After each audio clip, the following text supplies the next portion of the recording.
이런 업체들 같은 경우에 어마어마한 성장 여력이 있죠. 그런 기회를 왜 놓치시냐는 거죠. 네.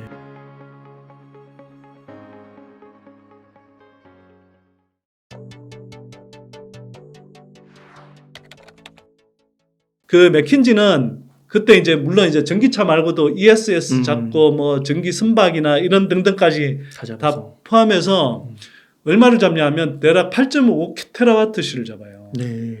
그러면 거기에 대입해 보면 우리 배터리 시장 규모도 아까 제가 뭐 410조 연간 410조 원 규모로 성장한다고 말씀드렸는데 410조가 아니라 800조 원 되는 거고요.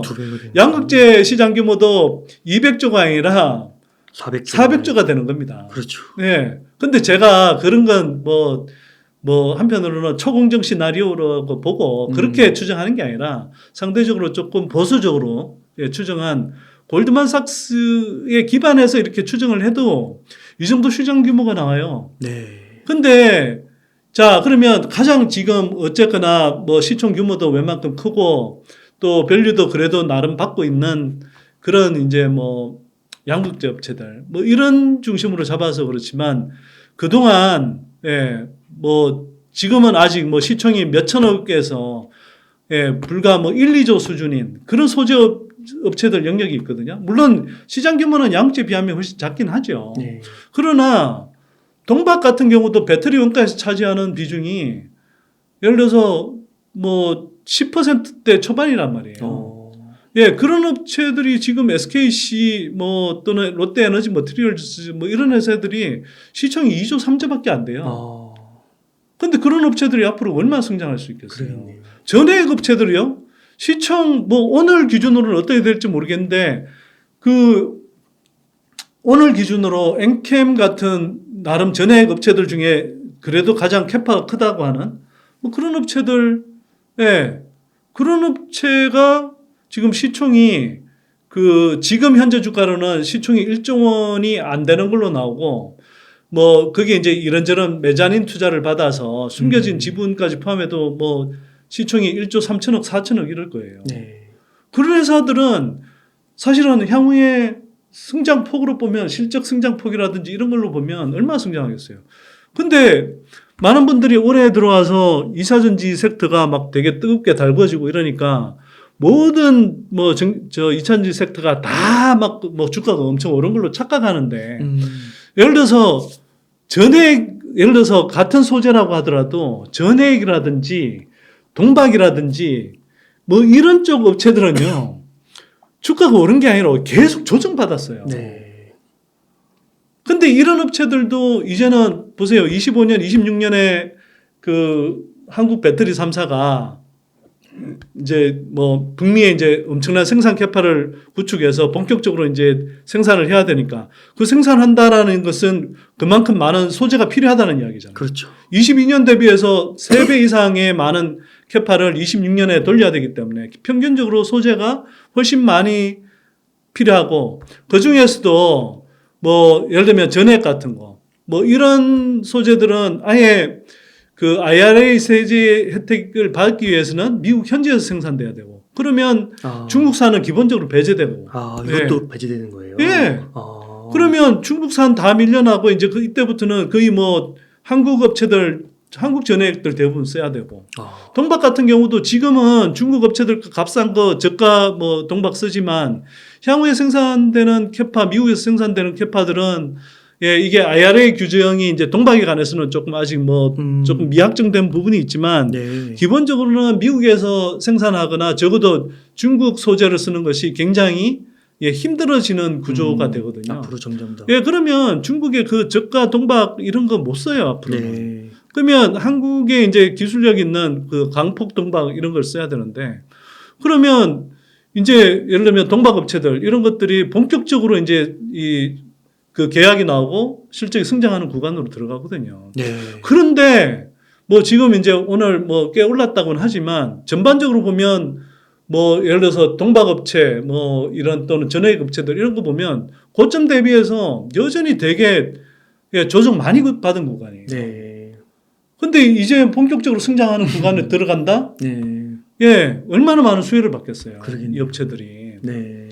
그래서 뭐 예를 들면 양극재 업체들 오늘 뭐 많이 올랐지만 뭐 그럼에도 불구하고 이 업체들도 장기적으로 중장기적으로 여전히 뭐 큰 성장 여력 그 상승 여력이 있지만 예, 제가 볼 때는 지금 구간에서는 전해액이나 동박업체 이런 업체들 같은 경우에 어마어마한 성장 여력이 있죠. 네. 예. 그런 기회를 왜 놓치시냐는 거죠. 네. 그래서 제가 말씀드린 거 아닙니까? 이게 뭐 오늘 제가 뭐 어쨌거나 적어도 이 뭐 방송을 하고 사실은 이 방송이 나갈 때 여전히 좀 조정기일 거라고 생각하고 사실 뭐 이런 말씀 드리려고 했지만 네. 뭐 어쨌거나 조정이 좀 어느 정도 마무리되고 뭐 2차전지 섹터가 큰 폭으로 반등한 구간이라 하더라도 저는 똑같이 말씀드리는 거예요. 네. 이게 예, 뭐 조정기 때든 또는 뭐 일정하게 반등했다 하더라도 지금 뭐 큰 흐름에서는 여전히 상승 여력이 되게 큰 구간에서 제가 자신 있게 말씀드릴 수 있는데 뭐 5년, 10년 뭐 이렇게까지는 투자를 뭐 그만큼 끈기 있게 못 한다 하더라도 2, 3년은 네. 무조건 투자하셔야 된다 이게. 항상 강조하셨죠. 예. 네. 빅뱅 폭발이 이 2, 3년만 기다리면 되는데 아니 은행에 예금 넣어놓고 예금 적금 넣어놓고는 몇 년 동안 이렇게 뭐 진짜 하잘것없는 그런 이자 받아가면서도 그냥 계시는 분들이 제가 볼 때는 그 향후 2, 3년 동안 2차전지 섹터에 뭐 소재주들 중심으로 비중을 실어서 예, 그리고 장비주들도 사실 괜찮습니다. 그러나 예, 예, 뭐 어쨌거나 뭐 소재주들이 뭐 훨씬 더 지속적으로 큰 폭으로 상승할 여력이 더 크게 보이기 때문에 예, 그런 기업들 그냥 예, 여러분들이 잘 스터디 하셔서 제가 뭐 특정 종목을 언급하지는 않겠습니다만 그런 섹터들을 잘 공부하셔서 예, 비중 실어서 담아 놓으시면 그리고 그냥 이런 뭐 앞으로도 오늘은 또 주가가 급등했지만 또 중간중간에 조정 나오고 뭐 빠질 날도 있을 거예요. 그러나 그런 건 너무 개의치하지 마시고 오버슈팅 할 때 조금 이제 일정하게 수익 실현해서 혹시라도 올 수 있는 조정기에 대비하시고 또는 더 매력적인 종목들을 담을 수 있는 어떤 준비들을 하시고 네. 그건 버핏이 늘 하는 거니까요. 네. 예. 그런 식으로 하시고 그다음에 그 뭐 한꺼번에 다 뭐 수익 실현하라는 말은 절대 드리지 않는 거고요. 큰 흐름에서는 어떤 뭐 대부분의 물량들은 들고 가시되 뭐 시장이 흥분했을 때 오버슈팅이다 싶을 때 한 20-30% 정도 수익 실현을 하셨다가 예, 그 종목이 더 가면 좀 아쉽지만 어쩔 수 없고 더 뭐 비슷한 매력적인 종목들 중에 덜 간 종목들을 골라서 담는다든지 또는 뭐 마침 또 조정이 온다고 하면 그 조정 오는 구간에서 예, 그 같은 종목들 여전히 뭐 성장성이 괜찮은 그런 종목들을 예, 바닥 구간에 상대적으로 조정기 구간에서 조금 담는 식으로 해서 그런 걸 조금씩 반복해가면서 조정들을 조금 해가면서 예. 그러나 큰 흐름에서는 2차전지 섹터에 예, 최소 뭐 제가 생각할 때 적어도 향후 2, 3년 동안은 거의 80% 이상의 비중을 실어서 네. 예, 뭐 한 2, 3년 투자하시면 기본적으로 그냥 몇 배씩 수익 난다. 제가 볼 때는. 네. 아니 제가 이렇게 말씀드리는 이유는요. 네. 그냥 대충 이야기 드린 게 아니라 네. 뭐 탐방까지 다 가보고 그 결과 이 회사들이 2, 3년 후에 그 실적 흐름이라는 것이 그냥 뜬구름 잡는 식의 추정이 아니라 고객사들의 요청에 의해서 이미 뭐 계약 발표만 안 나거나 또는 그 고객사들이 이제 딱 쪼개서 이제 요즘 자꾸 그 정보들을 숨기려고 쪼개서 이제 발주를 해서 그 정보가 겉으로 잘 안 드러나서 그렇지 이미 나올 뭐 계약 물량이라든지 또는 어떤 거기에 맞춰서 꾸리고 있는 그런 캐파들에 근거해서 비교적 예, 거의 확정된 미래처럼 정해진 미래처럼 이렇게 추정할 수 있기 때문에 향후 2, 3년 동안에 그렇게 성장하는 기업들을 제가 확인하고 왔거든요. 네. 할 수 있는 잠재력을 확인하고 왔고 그래서 제가 따져보면 뭐 오늘 주가가 뛰었음에도 불구하고 뭐 4-5배에서 뭐 6-7배까지 성장할 수 있는 그게 그냥 2, 3년만 봐도 그렇다는 거고 소재이기 때문에 2, 3년 후에 거치지 않고 뭐 4년, 5년으로 지평을 넓히면 그 상승 여력이 훨씬 더 크겠죠. 그러나 2, 3년만 보더라도 4-5배에서 많게는 6-7배 갈 수 있는 그런 종목들이 예, 제가 볼 때는 그냥 최소 한 손가락 안으로 못 꼽습니다. 그걸 다 넘어서기 때문에 예. 그리고 좀 그냥 잘 모르겠다 그러면 지금 양국재 조정받은 구간에서 웬만큼 담으셨으면 그것만 들고 가도 저는 몇 배 성장 수익 날 거라고 생각하거든요. 그러니까 그런 것들을 제가 좀 한 6, 7개 정도만 좀 골고루 예, 그 잘 스터디 하셔서 담아 놓으시고 끈기 있게 그냥 2, 3년 정도만 들고 가시면 네. 기본적으로 몇 배 수익이 나는데 무슨 뭐 단타 매매 하라느니 뭐 아까 앞에서 말씀드린 것처럼 무슨 뭐 매크로 흐름에 따라서 막 휘둘린다든지 또는 뭐 잘 기관들처럼 하지도 못하고 개인들이 절대 유리하지 않은 그런 불리한 판에서 네. 모멘텀 플레이 기관들의 모멘텀 플레이 따라가고 있으면 수익이 안 나죠. 그러나 이렇게 크게 성장하는 구간에서 특히 2023년 후에 빅뱅 폭발을 향해서 가면서 가는 구간에서 비중 있게 실어 두시면 이건 그냥 가만히 앉아서 가장 마음 편한 방식으로 예, 자산을 불릴 수 있는 구간이다. 근데 왜 이렇게 다들 그 복잡하게 투자하시고 온갖 노이즈에 휘둘리면서 예, 피곤해하시고 밤잠도 설치시고 불안해하면서 그렇게 투자하시냐는 거죠. 예, 저처럼 그냥 2차전지 섹터에 좋은 기업들, 똘똘한 예, 소재주들 중심으로 그렇게 향후 몇 년만 투자하셔도 그냥 예, 당연히 그냥 몇 배씩 수익이 날 것 같은 예, 그런 기분으로 예, 너무 즐거운 마음으로 마음 편하게 투자하실 수 있는데 왜 어렵게 복잡하게 투자하시냐는 거죠. 네. 마음 편하게 쉽게 그냥 투자하시면 예, 부가 쌓인다. 그래서 뭐 저 같은 사람이나 또는 뭐 배터리 아시 같은 사람 이런 사람을 믿으라는 게 아니라 예, 2차 전지의 메가 트렌드인 2차 전지 산업을 믿으시고 그 다음에 한국 배터리의 경쟁력 그리고 우수함 네. 이런 것들을 믿으시고 그냥 몇 년 투자하시면 된다. 국내 2차 전지 업계의 수장이라고 할 수 있는 LG엔솔의 권영수 부회장이 며칠 전에 그 한국 배터리 산업협회 그 뭐 세미나인가 뭐 그 어쨌거나 모임에서 그 이야기를 했잖아요. 한국 배터리 산업 뭐 일시적으로 이렇게 뭐 조금 뭐 지연되거나 조정오는 흐름이 있지만 이런 거는 오히려 잘 됐다. 그동안 너무 막 그 고객사들 주문 쏟아지고 막 생산 캐파 막 구축해서 그거 구축하느라고 급급했었는데 오히려 이럴 때 조금 더 차분하게 이제 인력이라든지 뭐 이런 생산 캐파 구축과 관련해서 차분하게 이렇게 좀 그 체계를 잡으면서 갈 수 있는 좋은 기회다. 이런 말씀하셨고 또 한편으로는 한국 배터리 산업은 이제 42.195 마라톤 풀코스 가운데 겨우 4km 왔다. 아, 그래요? 이야기는 사실 뭐 전화 배터리 하시나 맨날 하는 이야기잖아요. 네. 예.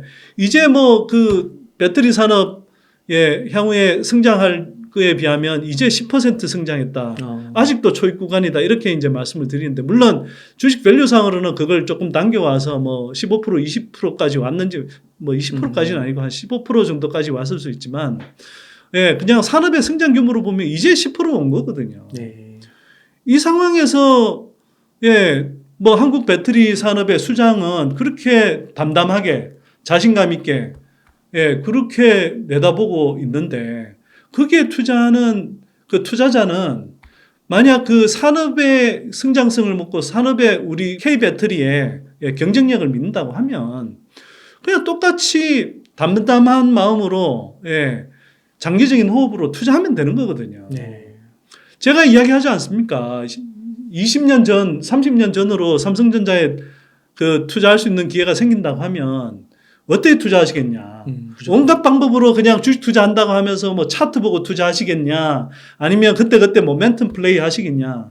아니면 삼성전자 사서 그 삼성전자가 좀 오버슈팅 하는 구간에서 조금 수익 내서 약간 20-30% 수익 실현했다가 좀 조정 사이클 오면 그때 바닥 구간에서 좀 잡아서 다시 비중 더 늘리고 해서 그렇게 20년 왔으면 1억만 투자해도 웬만한 사람들이 다 100억대 이상 부자가 돼 있을 거 아닙니까? 그걸로 노후 걱정 끝이죠. 네. 그러니까 지금 삼성전자를 사면 그런 효과를 볼 수가 없잖아요. 삼성전자는 이미 덩치가 어마어마하게 커진 기업이기 때문에 향후에 성장한다 하더라도 주가 상승 여력이 그렇게 크겠냐는 거죠. 네. 상대적으로.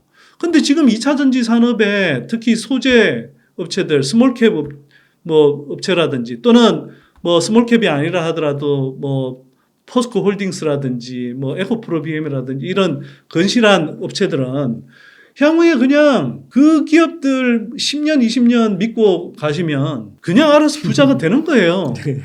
근데 왜 그걸 진짜 그 이 아까운 기회를 놓치고 있냐는 거죠. 네. 그래서 제가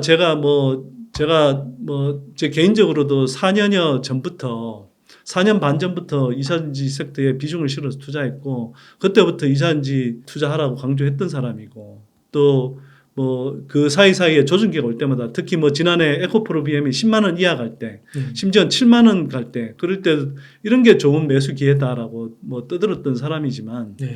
예, 얼마 전에도 그렇게 이야기한 거잖아요. 이게 예, 에코프로비엠이 뭐 30만 넘어서 40만 원, 50만 원 갈 때야. 그럴 때는 시장이 흥분하니까 제가 뭐 좀 신중하셔야 된다. 뭐 이런 이야기도 드리고 일부 오버슈팅 할 때는 뭐 좀 수익 실현하라는 말씀도 드리는 거지만 그게 아니라 이렇게 조정기가 올 때는 과감하게 담으시라고 제가 자신 있게 말씀드리는 이유가 아니 구조적 예, 성장주를 예, 뭐 만 원, 5만 원, 10만 원 할 때 못 잡으셨으면 예, 40만 원 갔다가 도로 20만 원 왔을 때라도 잡으셔야지. 그때 다 놓치고 나서 그때는 또 에이 저거 봐라 또 뭐 결국은 아이고 저런 것도 날아가네 무슨 뭐 구조적 성장주는 무슨 구조적 성장주야 결국 한국은 좀 흥분했다 싶으면 다 팔아야 되네 뭐 이런 식의 반응 보이고 시니컬했던 사람들 예, 그런 사람들이 있었던 반면에 저희 같은 사람이야 어차피 긴 호흡으로 보니까 이럴 때야말로 정말 자금 여력이 되려나 최대한 많이 담으라고 하는 거죠. 네. 예. 그리고 저는 이게 오늘 뭐 시장이 뭐 단기적으로 뭐 공매도 금지하면서 주가가 많이 튀었다고 이렇게 말씀드리는 게 아니라 제가 일관되게 지난 4년 반 동안 계속 이야기해왔고 예, 주가 시장이 오르나 내리나 산업의 흐름 자체에 대해서는 늘 한결같은 예, 스탠스로 이야기해온 거거든요. 예. 맞아요. 예.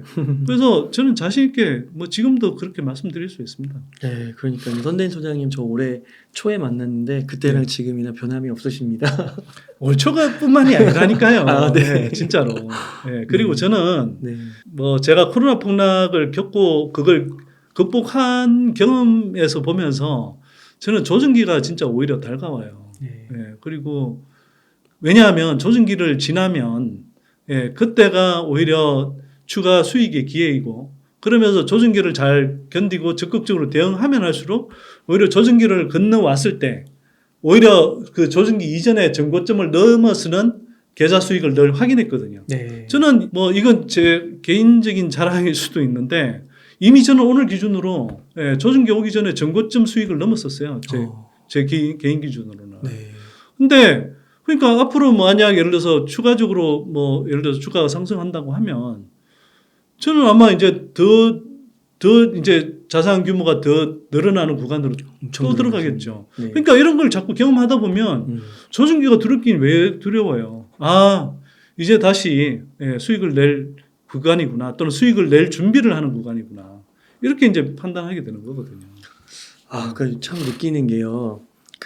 오늘 선대인 소장님 말씀 들으면서 앞으로 이렇게 말씀해 주시는 얘기를 들으니까 더 확신이 생기는데 한편으로는 그런 생각도 드는 것 같아요. 정말 5년 후, 10년 후에 소장님께서 말씀하신 이런 것들이 당연히 이루어지겠지만 진짜 이루어진다면 지금 유튜브나 SNS가 또 막 이렇게 발전을 해서 예. 이런 컨텐츠들이 지금 계속 기록되고 있는 거잖아요. 실시간으로. 네.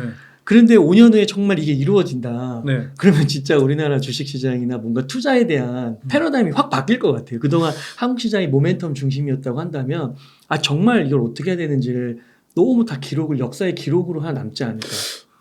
진짜 말씀 잘하셨는데요. 네. 제가 진짜 그런 마음가짐으로 네. 그 어쩌면 되게 유튜브 방송도 열심히 하고 있고 네. 또 뭐 응달책방을 비롯해서 여러 유튜브에도 나가서 네. 뭐 한편으로는 자신 있게 기록을 남기는 거거든요. 네. 근데 저는 자신이 있는 게 지난 4년 동안에 제가 4년여 동안에 제가 2차전지 섹터에 투자해서 그 지금 제가 일군 주식 투자 수익의 거의 뭐 80 뭐 정확하게 계산은 안 해봤지만 대략 감각적으로 뭐 85% 이상의 수익이 다 2차전지 섹터에서 나왔을 거라고 저는 생각하는데 네. 그게 그 사이에 굴곡이 없지 않았거든요. 예. 에코프로비엠이 뭐 1만 원대부터 시작해서 지금 주가 기준으로 1만 원대에서 시작해서 오르는 동안 얼마나 기복이 있었으면 예를 들어 코스모 신소재만 하더라도 저희가 2년 반 전에 2만 원 초반 2만 1,000원일 때 소개해서 이게 24만 원까지 갔다가 오늘 종가 기준으로 한 18만 원 조금 안 되는 수준인데 거의 뭐 이미 텐베그 달성했다가 이제 지금 텐베그에 좀 미달하는 구간으로 내려왔지만 그 2년 반 동안에도 굴곡이 얼마나 있었는데요. 네. 예. 6만 원대까지 갔다가 이게 막 4만 원, 막 3만 원대 후반까지 떨어졌으니까 막 단기적으로 40% 이상 불과 한 달 만에 이렇게 추락하는 것도 봤고 예, 뭐 에코프로 비행 같은 경우는 순식간에 뭐 이동체 회장 처음 압수수색 한다고 할 때는 뭐 불과 며칠 만에 막 마이너스 30% 막 이상이 막 빠져버리는 그런 구간. 그 다음에 최근처럼 뭐 50% 사실은 장중 고점으로 따지면 뭐 거의 60% 이상 박살났었잖아요. 네, 에코프로 비행 같은 경우. 네. 에코프로는 제가 사실 직접 투자하지는 않았지만 뭐 거의 뭐 고점 대비하면 거의 70% 맞아요. 이상 박살나는 예, 그런 구간이 없었겠냐고요. 그걸 다 견디면서 그걸 피해 다닌 게 아니라 그걸 온몸으로 그리고 거의 풀베팅 상태에서 다 맞아가면서 그럴 때마다 조정기 때 용기를 내고 적극적으로 투자해서 그렇게 해서 뭐 어쨌거나 여러분들보다는 조금 그래도 경험도 쌓았고 이렇게 해보니 됩니다. 예, 라고 이제 경험에 기초해서 이렇게 여러분들한테 설명드릴 수가 있는 거거든요. 네. 그래서 저는 마찬가지입니다. 그러니까 지난 4년 반 동안 그렇게 해서 뭐 일반적인 관점에서는 굉장히 뭐 제 스스로가 생각해도 잘 믿기지 않는 정도의 수익률을 올렸고 근데 이게 뭐 제 실력이 되게 탁월한 거냐? 저는 그렇게 생각하지 않거든요. 그냥 투자의 기본을 지켰어요. 예, 구조적으로 성장하는 산업에 좋은 기업들 골라서 그 기업 서사치 분석하고 탐방까지 해본 다음에 가능하면 싼 구간에 또는 조정이 왔을 때 추가적으로 매수해서 비중을 늘려가면서 그렇게 긴 호흡으로 투자했고 예, 그렇게 했더니 결국은 여기까지 온 거거든요. 근데 중요한 건 뭐냐 하면 2차 전지 섹터의 빅뱅은 아직 오지를 않았다는 겁니다. 네. 그리고 그 빅뱅이 그런 멀리 있냐? 뭐 투자의 어떤 호흡을 어떻게 가져가느냐에 따라서 사람들마다 다르게 느끼겠지만 제가 생각할 때 저처럼 좀 긴 호흡으로 투자하는 사람들 입장에서 보면 2, 3년은 전혀 길지 않거든요. 네. 제가 사람들이 너무 멀게 느낄까 봐 자꾸 2, 3년만으로 한정하는 것일 뿐이지 2, 3년은 사실 되게 짧은 기간이에요. 네. 근데 2, 3년만 기다리면 몇 배씩 부자 될 기회가 있는데 그리고 이게 끝인가요? 2030년, 2025년, 26년 1차 빅뱅이고 2030년대 초반에 가면 2차 빅뱅인데 네. 이게 얼마만 기회들이 있는데 네. 이걸 뭘 걱정하는 거죠. 그래서 저는 한편으로는 제가 이렇게 자꾸 말씀드리는 이유가 응달님께서 정말 제가 하고 싶은 말씀을 질문으로 주셨는데 제가 이렇게 해서 투자해서 제가 했던 말이 물론 뭐 저도 뭐 신이 아니고 인간인 이상 오류도 있을 수 있고 또 한편으로는 2차 전지 섹터의 성장성이라는 것이 막 순조롭게만 가지는 않을 거예요. 네. 그때 노이즈도 생기고 이런저런 기복이 분명히 있을 겁니다. 조금 늦춰질 수도 있어요. 예를 들면 뭐 경우에 따라서는 25년, 26년에 빅뱅 폭발이라고 했던 게 1년씩 늦어서 26년, 27년이 될 수도 있는 거고요. 네. 그러나 큰 흐름에서 보면 그게 뭐 그렇게 대수입니까 그게? 네. 예. 그렇게 해서 결국은 중장기적인 호흡으로 노이즈에 휘둘리지 않고 장기적인 호흡으로 투자했던 사람들이 다 가장 투자 수익률이 평균적으로 좋더라. 네. 그런 걸 사람들이 집단적으로 좀 경험하면 좋을 것 같아요. 네. 그러면 진짜 한국의 개인 투자자들의 어떤 투자 문화가 바뀔 것 같고 그러면 주식시장의 어떤 판도가 바뀔 수 있지 않을까. 예. 공매도 세력들이 그렇게 장난질 칠 수 있는 건 한편으로는 아까 말씀드렸지만 기관들하고 뭐 이해관계가 맞물려서 그렇게 모멘텀 플레이하고 그렇게 해서 뭐 이렇게 뭐 좋은 종목도 그냥 뭐 좋은 소식 나오면 세론 뉴스 해버리고 그렇게 매도 쳐버리고 그런 식으로 하는 것들이 너무나 일상화돼 있고 그리고 그러다 보니까 시장 흐름도 그런 시기에 맞춰서 자꾸 움직이다 보니 그 사람들이 유리한 판이 자꾸 형성되어 온 거거든요. 근데 그게 아니라 지금처럼 공매도가 이렇게 막 농락하고 장난쳐도 결국은 중장기적으로 투자하는 사람들이 수익률이 가장 좋고 공매도 세력들이 이렇게 혼쭐이 나더라는 걸 경험하게 되면 한국 시장이 투자 문화가 굉장히 건전해진다고 저는 보는 거고요. 그렇게 될 것 같습니다. 그런 방향으로 저는 갔으면 좋겠고 저도 그 과정에서의 하나의 좀 모범이 되고 싶다 이런 포부가 나름 있죠. 네, 소장님 오늘 말씀 진짜 주옥 같은 말씀 너무나도 감사드립니다. 고맙습니다. 하여튼. 네, 오늘 정말 타이밍도 너무 좋았던 것 같고요. 진짜. 저는 좋은 것 같지 않아요. 진짜 조정기였으면, 진짜 조정 구간이었으면 저는 더 좋았을 것 같아요. 왜냐하면 오히려 저는 조정기 때 힘이 나는 사람이거든요. 그리고 저희 연구소 회원분들한테도 조정기 때 그렇게 독려해서 저는 조정기 전문입니다. 우리 회원들 사이에 별명이.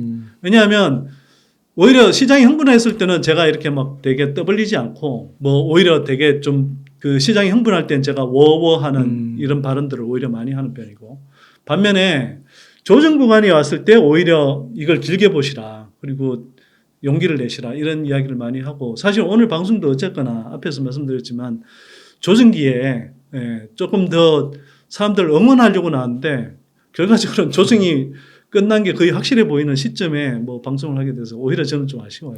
또 한편으로는 그래도 한 요 정도 물론 30%가 많긴 하지만 말씀하신 대로 길게 보면 큰 편이 아니잖아요.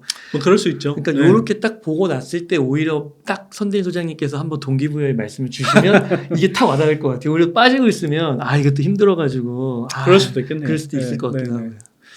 알겠습니다. 하여튼. 네, 소장님 그럼 오늘 너무 감사드리고 불러주셔서 고맙습니다. 인터뷰 이 정도에서 마무리하도록 하겠습니다. 이렇게 해서 선대인 경제연구소의 선대인 소장님을 모시고 이야기를 나눠봤습니다. 긴 시간 동안 유익한 인사이트 많이 나누셔서 감사의 말씀드립니다. 오늘 고생 많으셨습니다. 고맙습니다.